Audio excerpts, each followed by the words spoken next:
ایک گاؤں میں علی نام کا ایک لڑکا رہتا تھا۔ علی بہت ذہین تھا مگر اس کے مزاج میں ایک کمی تھی، وہ کبھی بھی کسی کا شکریہ ادا نہیں کرتا تھا۔ ماں کھانا دے تو خاموشی سے لے لیتا، استاد کچھ سکھائے تو بس سر ہلا دیتا، دوست مدد کریں تو خاموشی سے چل دیتا۔ شکریہ اس کی لغت میں تھا ہی نہیں۔ علی سمجھتا تھا ہر کوئی وہی کر رہا ہے جو اس کا فرض ہے، تو شکریہ کہنے کی کیا ضرورت۔ ایک دن اسکول میں ایک نیا استاد آیا، ان کا نام تھا سر حامد۔ وہ بہت نرم دل اور سمجھدار انسان تھے۔ انہوں نے علی کے رویے پر فوراً غور کیا۔ ایک دن کلاس کے بعد سر حامد نے علی کو روک لیا۔ علی، کیا تم جانتے ہو شکریہ کہنا کتنا اہم ہوتا ہے؟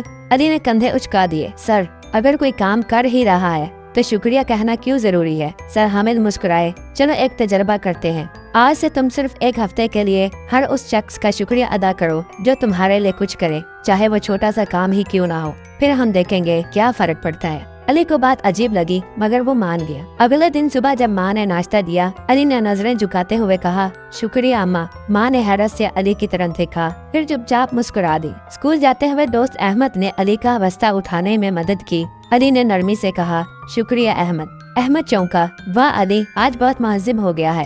اسی دن سر حامد نے بھی کلاس میں ایک سوال کے جواب پر علی کی تعریف کی تو علی نے شکریہ ادا کیا۔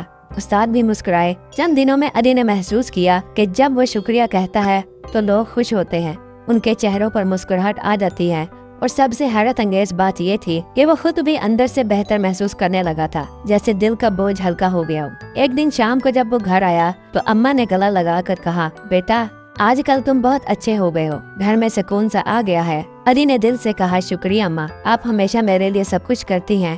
وہ رات علی کے لیے خاص تھی۔ پہلی بار اسے سمجھ آیا کہ شکریہ کہنا صرف ایک لفظ نہیں، ایک احساس ہے۔ یہ کسی کو یہ بتانے کا طریقہ ہے کہ وہ آپ کی زندگی میں اہم ہے، ان کی کوشش کی قدر کی جا رہی ہے۔